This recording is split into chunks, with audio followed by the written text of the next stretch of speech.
Hello students, welcome to the lecture on Law of Sales of Goods. After this lecture, you will be able to learn the following objectives. Explain the formation of contract of sale, discuss goods and their classification, explain the price, conditions and warranties, define passing of property in goods, describe the performance of contract of sale, explain the unpaid seller, sale by auction.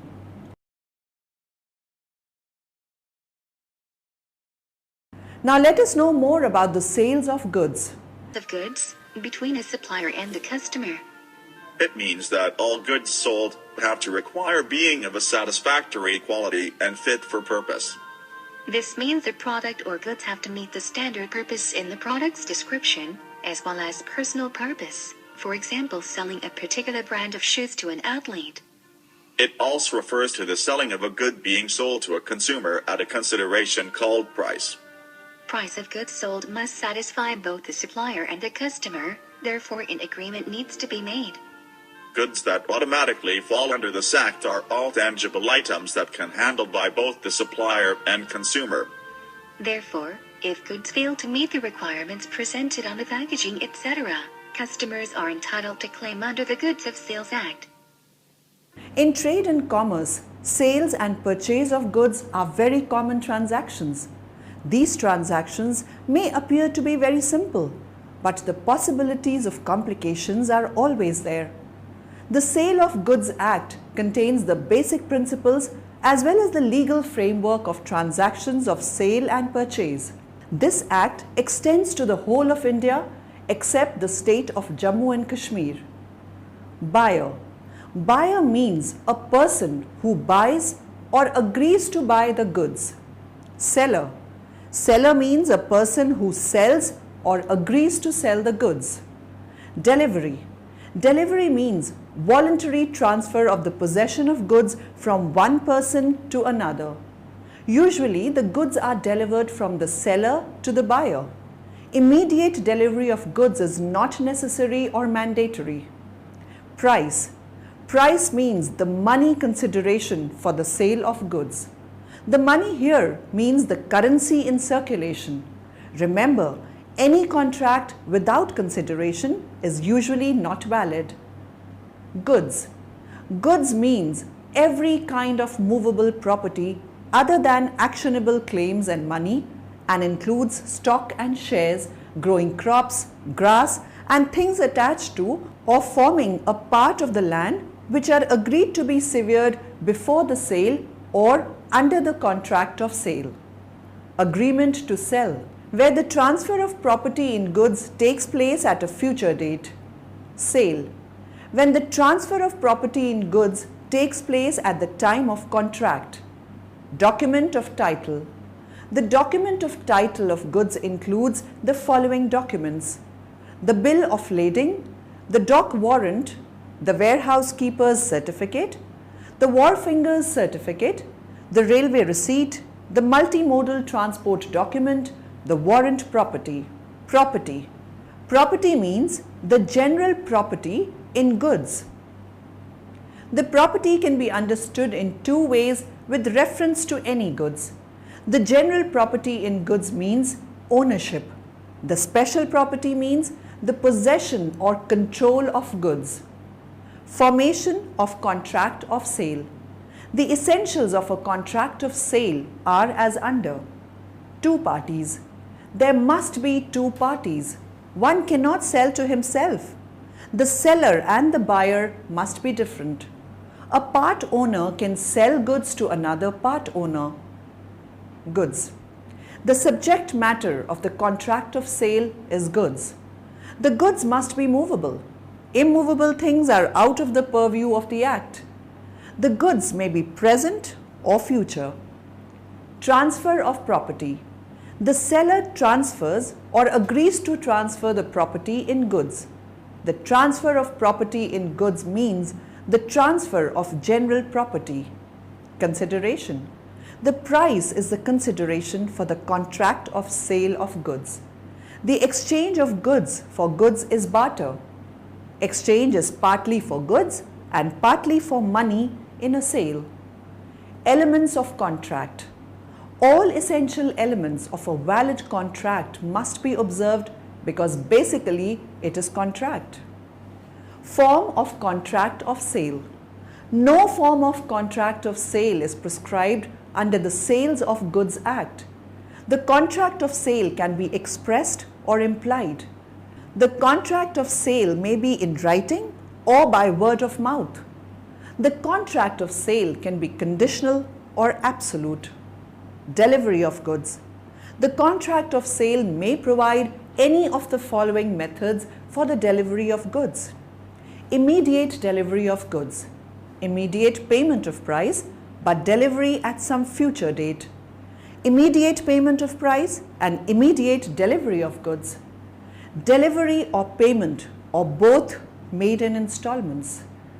Delivery or payment or both will be made at future date. Contract for work and skill. Following are the main features of contract for work and skill. The main purpose of a contract is to exercise work and skill. The supply of own goods is only subsidiary or supportive. The intention of the parties is to transfer goods only after the exercise of some skill and labor.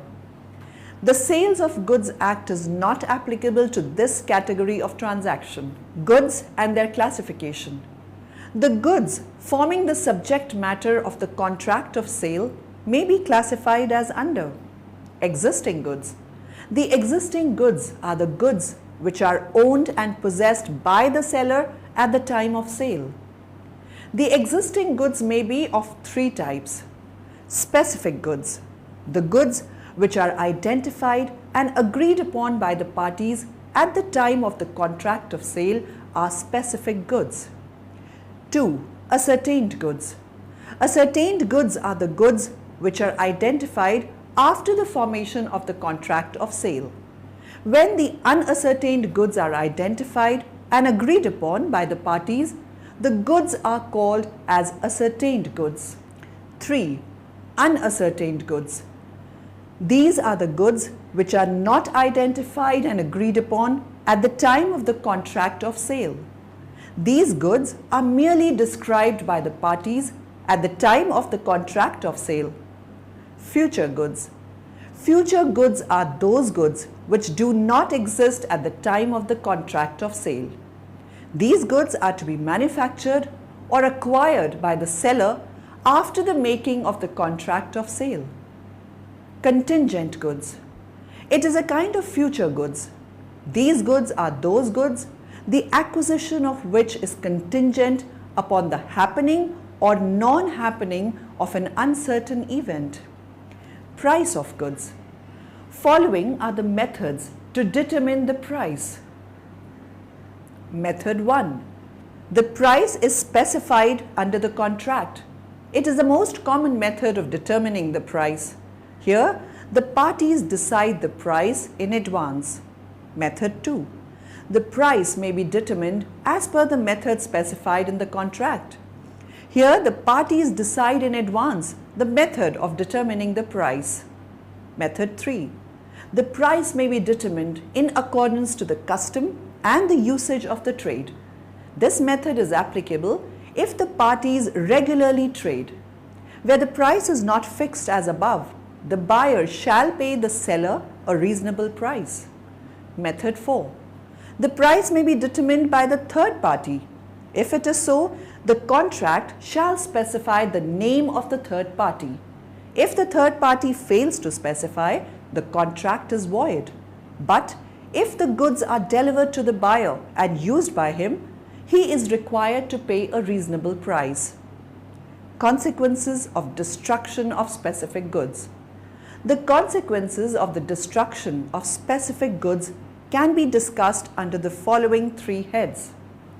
If goods perish before making of contract, it is to be noted that if the seller has knowledge about the destruction of goods, even then he enters into the contract of sale with the buyer, then the seller is bound to compensate to the buyer. When a part of the goods is perished before making contract, if the goods were divisible, then the contract can be enforced partly, and if the goods were indivisible, then the contract becomes void ab initio. If goods perish after the agreement to sell, but before sale, the contract is void if subsequently the goods have perished and there is no fault on the part of the buyer or the seller in perishing the goods. Rules regarding delivery of goods. The rules regarding the delivery of the goods are contained in section 32 to 39 of the Sales of Goods Act, which may be discussed as under. Payment of price. The general rule suggests that the delivery of the goods and the payment of the price are concurrent conditions. It means if the contract of sale provides that the payment will be made in future or the payment will be made in installments, it is a valid contract. Buyer's duty to demand goods. It is the seller's duty to be ready and willing to deliver the goods to the buyer, but he is not bound to deliver the goods unless the buyer makes a demand for the delivery of the goods. If the buyer fails to demand the delivery of goods, the seller is not liable for breach. The buyer must demand the delivery within a reasonable time. Types or mode of delivery. Actual delivery. It is the delivery where the goods are handed over to the buyer or his authorized agent. It means the goods are physically put in possession of the buyer. Symbolic delivery. When the goods are not physically delivered to the buyer, but some symbol of the real possession or control over the goods is handed over to the buyer. The symbolic delivery of goods is also known as atonement. The transfer of documents of title to the goods, that is, the railway receipts, bill of lading, delivery orders are instances of symbolic delivery. Constructive delivery. When the third party who is in possession of goods acknowledges holding the goods on behalf of the buyer is known as constructive delivery. Time of delivery. If the contract specifies the time of delivery, the goods shall be delivered within such time. If no time is specified in the contract as to the time of the delivery of goods, it should be delivered within a reasonable time. Expenses. All the expenses of making the delivery of goods shall be paid by the seller unless otherwise agreed, and all the expenses of receiving the goods are paid by the buyer. However, the seller and the buyer may agree otherwise. Delivery of wrong quantity. If the seller has delivered excess quantity, the buyer has the following options: to accept the whole of the goods delivered to him, to reject the whole of the goods delivered to him, to accept the contracted quantity and reject the excess. If the seller has delivered a short quantity, the buyer has the following options: to accept the goods delivered to him, to reject the whole quantity delivered to him. Delivery of mixed quality quantity. The seller is bound to deliver the goods of exact quality quantity. Otherwise, the buyer may reject the whole, reject the goods not complying with the quality or quantity, and accept the rest. Delivery by installment. The buyer is not bound to accept the goods delivered in installment. The delivery by installment is not valid except if the contract provides so or the buyer accepts the delivery in installment. Right to examine. In every contract for sale of goods, the buyer has the right to examine the goods unless otherwise agreed in the contract. Delivery to carrier or wharfinger. The delivery to the carrier or the wharfinger amounts as the delivery to the buyer if the following conditions satisfy: the buyer has made a reasonable contract with the carrier, the seller is required to give notice to the buyer to enable him to insure the goods. Goods sent by sea route. Where the goods are sent by the sea route, the seller shall give a notice to the buyer to insure the goods. Otherwise, he will be liable for a loss. Price, conditions and warranties. Generally, at the time of sale, the seller makes some representations, statements or stipulations for the praise of his goods. Some of the representations are in nature of opinion, while others are in nature of facts. The representation as to the fact which becomes a part of the contract of sale is called as stipulation. The stipulation may be a condition or warranty depending upon its importance in relation to the contract. The stipulation which is essential to the main purpose of a contract is known as condition. The stipulation which is collateral to the main purpose of the contract is warranty. The breach of condition in a contract of sale of goods gives right to cancel the contract. If the party has suffered from any loss, he can also claim compensation for the breach of condition. However, the liability for the implied conditions and warranties may be excluded by the parties in the following situations.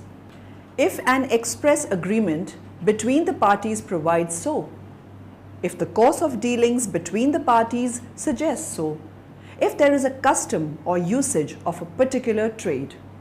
According to the Section 13 of the Sale of Goods Act 1930, a breach of condition may be treated as a breach of warranty in the following circumstances. Where a contract of sale is subject to any condition to be fulfilled by the seller, the buyer may waive the condition. Where the buyer elects to treat the breach of condition as the breach of a warranty.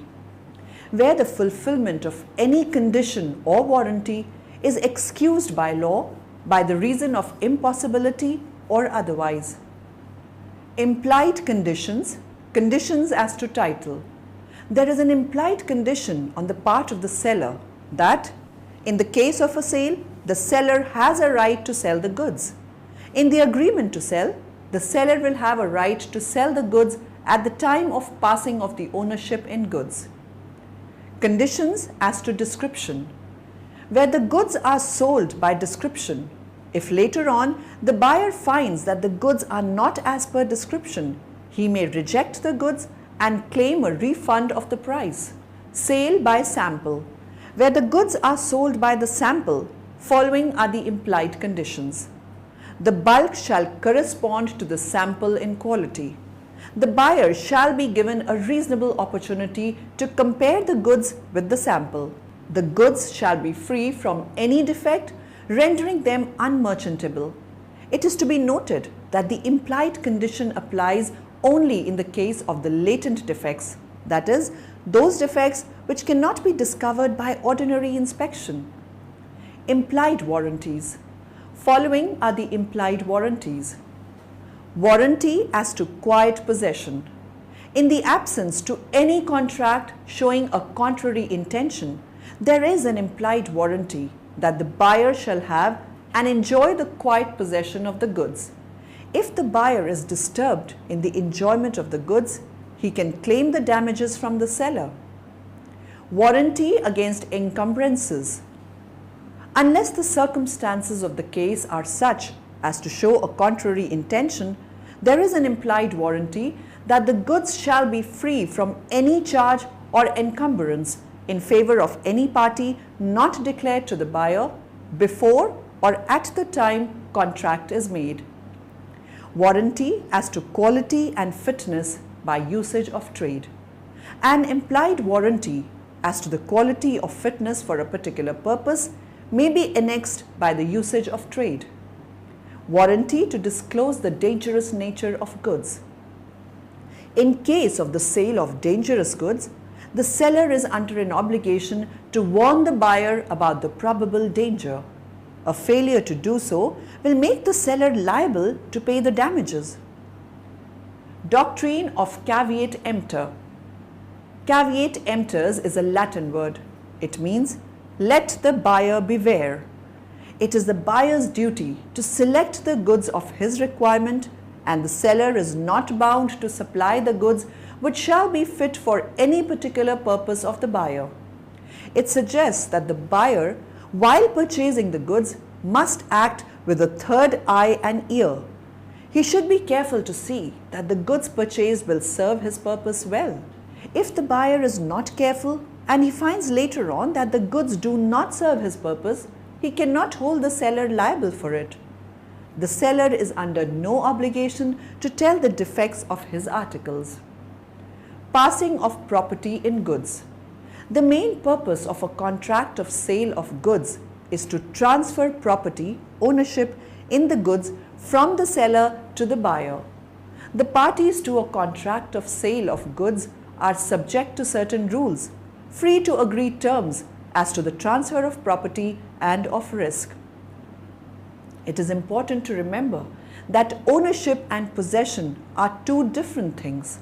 Sometimes the transfer of ownership in the goods will occur at the same time as their physical delivery, but this is not necessary. A seller might therefore still have physical possession of the goods even though property in them has passed to the buyer, or deliver the goods to the buyer yet still retain property in them. Transfer of ownership of specific goods. Ownership is transferred at the time of making contract. The ownership is transferred immediately at the time of making the contract if all the following conditions are satisfied. The contract is for the specific goods. The goods are in deliverable state. The goods are not required to be weighed or measured for determining price. Ownership is transferred when goods are put in deliverable state.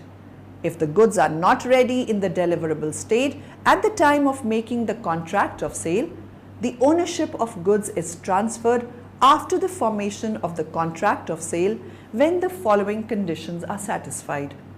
The contract is for specific goods. The goods are put in deliverable state by the seller. The fact that the goods are put into a deliverable state has come to the knowledge of the buyer. Transfer of ownership in the case of unascertained goods. In the case of the unascertained goods, when both the parties came to know which particular goods shall be delivered, the ownership is transferred. Following conditions must be satisfied to transfer the ownership. Ascertainment is the first step in the transfer of ownership. It means the process of identification and setting aside of the goods from a huge mass of goods. Generally, it is made by the seller, unilateral act. The contract to sell unascertained goods is not a complete sale. It is the agreement to sell. Unpaid seller. The seller to whom the full price of the goods sold has not been paid is known as an unpaid seller. A seller of goods is deemed to be unpaid in the following cases. The price must be due but not paid. A negotiable instrument like check, bill of exchange, etc. was received, but the same has been dishonored. When the seller has been paid a large amount, but small portion of the payment remains to be paid. When the price has been paid, but some other expenses which were payable to the seller have not been paid. The seller must have an immediate right of action for the price. Rights of unpaid seller. Rights of unpaid seller against the goods when ownership is transferred. When the ownership of the goods is transferred, the seller has the following rights available to him based upon the circumstances which can be discussed as under. The right of line. Option. The right of lien. The right of stoppage in transit. The right to the resale of goods. Rights of unpaid seller against the goods when ownership is not transferred. When the ownership is not transferred to the buyer, the seller has the right to withhold the delivery of goods. In case where the ownership is not transferred to the buyer, the seller has no other right available to him. Rights of unpaid seller against buyer. An unpaid seller has the following rights available against the defaulting buyer. He may sue for the price. He may sue for the damages for the non-acceptance of goods. He may sue for the damages for the repudiation of the contract before the due date of the delivery of goods. He has the right of interest for the delayed payment. He may sue the damages for the wrongful refusal to take the delivery. seller right. Right of lien. Lien means the right to retain the possession of goods until the full price is received. The right of lien can be exercised on the goods. The seller can exercise his right of lien on the following two conditions. He must be in possession of the goods. He is an unpaid seller. In the following circumstances, the unpaid seller's lien is lost. When the seller waives his right of lien, when the buyer disposes of the goods by sale with the consent of the seller, when the goods are delivered to the buyer or his agent, when the price is paid by the buyer, when the goods are destroyed. The right of lien cannot be exercised in an independent capacity. The goods are deemed to be in course of transit from the time they are delivered to a carrier for the purpose of transmission to the buyer until the buyer or his agent takes their delivery. The goods are in transit even if the buyer asks the carrier to take them to some other destination until they are delivered to the buyer at some other destination.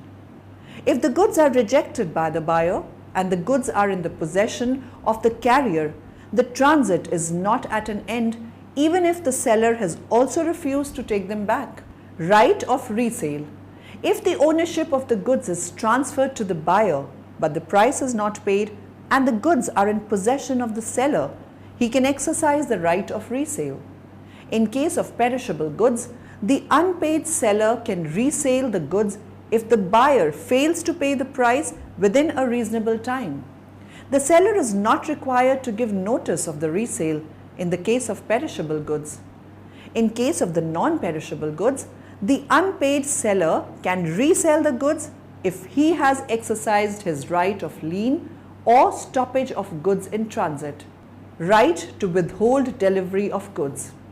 The right to withhold the delivery of goods means the seller refuses to deliver the goods to the buyer. The following conditions must be satisfied to exercise the right to withhold the delivery of goods. The seller is an unpaid seller. The ownership of goods has not been passed. Delivery to carrier. A carrier means a transporter or a bale to which the goods are delivered by the seller for transportation to the buyer. When the goods are delivered to a carrier, it is deemed delivery of goods to the buyer if the following conditions are satisfied. The seller delivers exactly the same goods as per the contract. The buyer has informed the carrier name, address, and the goods required to be delivered. The seller delivers the goods for the purpose of delivery. Buyer's right against the seller or remedies against seller. The buyer has the following remedies against the seller. Suit of damage for non-delivery. The buyer is ready and willing to take the delivery of goods, but the seller wrongfully neglects or refuses the delivery of goods. The buyer may sue the seller for the damage for non-delivery. Suit for specific performance. When the seller's wrongful refusal to deliver specific or ascertained goods is seen, the court may direct a specific performance order. Suit for breach of warranty. If there is breach of warranty, the buyer may claim the damages from the seller. The buyer may recover the damages if the price is paid. Right to repudiate the contract. If the seller declares his intention of the non-delivery of goods, the buyer may repudiate the contract and immediately sue for damages. Suit for interest. In the absence of any contract to the contrary, no interest shall be payable by the buyer on the delay payment. If there is no such agreement, the seller may give notice to the buyer of his intention to charge interest on the delayed payment. Sale by non-owners or transfer of title by non-owners. The general rule is expressed by the maxim nemo dat quod non habet, which means no one can give what he does not himself possess. Following are exception to the above general rule. Sale by mercantile agent. The agent of the seller can transfer the title if the following conditions are satisfied. The agent must be in possession of the goods or document of title. The agent has sold the goods in ordinary course of business. The buyer has acted in good faith. The buyer has no knowledge that the seller had no authority to sell. Sale by one of the joint owners. One of the joint owners can sell the goods if the following conditions are satisfied. The goods are in sole possession of one of the joint owners. The buyer has acted in good faith. The buyer has no knowledge that the seller had no authority to sell. Sale by person in possession under voidable contract. The seller must be in possession of the goods under the contract voidable. The goods must have been sold before the contract is rescinded. Option: before the contract is rescinded. The buyer has acted in good faith. The buyer has no knowledge that the seller had no authority to sell. Sale by seller in possession after sale. The seller may sell the goods in possession after sale if the following conditions are satisfied. The ownership of goods has been passed to the buyer. The seller continues to be in possession of the goods even after sale. The seller resells the goods to a new buyer. The new buyer buys without any notice to prior sale. Sale by unpaid seller. This is the sale by the unpaid seller after the exercise of his right of lien or the right of stoppage of goods in transit. Sale by liquidator. If the owner of the goods has declared insolvent and his goods are sold by the official receiver or assignee or liquidator, the liquidator has the authority to sell the goods as per the court order. Sale by finder of goods. If the owner cannot be found or found but refuses to pay the lawful charges to the finder of goods can sell the goods when the goods are perishable in nature or in danger without finding the true owner of goods to save the goods from loss. The finder of the goods can sell the goods if the lawful charges of the finder amount as 2/3 of its original value. Sale by pawnee or pledge. If there is a default on the part of payment of price or performance within time after serving the notice of the reasonable time, the pawnee or pledge can sell the goods in public auction to recover his due. Sale by auction. It means public sale. The seller invites the interested parties by advertisement to offer the price that is bid. The seller may hire the service of the auctioneer. An auctioneer is an agent of the seller. The advertisement of the auction sale is not an offer but an invitation to make an offer, and therefore if an auction sale is not held on the appointed day, the bidder cannot sue the auctioneer. Every bid amounts as an offer and the acceptance is given by the auctioneer by some usual mode of acceptance.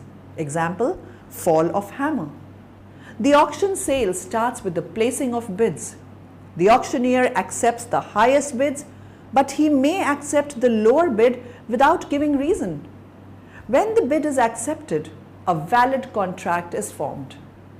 Delivery of goods in contract by sea route. It includes the following 3 categories of contracts. CIF contract. It means cost, insurance and freight. Here the price of goods includes the cost of goods, insurance and freight expenses. In the CIF contract, the buyer pays the insurance and freight expenses. The essential of the CIF contract is that the seller shall deliver the shipping documents to the buyer, usually through the bank. If the seller fails to deliver the documents within a reasonable time, he is liable for breach of contract. FOB contract. It means free on board. Here, the seller is required to put the goods on the board of ship at his expenses. The buyer is liable for all the expenses and risk once goods are loaded on the ship. Ex-ship contract. It means the contract in which the seller has to deliver the goods to the buyer at the port of destination. All the freight charges and risks during the voyage for the goods remain with the seller. Summary. Now in the end, let us summarize what we have learnt in this lecture. The Sale of Goods Act contains the basic principles as well as the legal framework of transactions of sale and purchase. The general property in goods means ownership, while the special property means the possession or control of goods. Sometimes the risk is based upon the custom or the usage of trade, where the delivery of the goods has been delayed due to the fault of buyer. The seller, to whom the full price of the goods sold has not been paid the price, is known as an unpaid seller. A carrier means a transporter or a bale to which the goods are delivered by the seller for transportation to the buyer.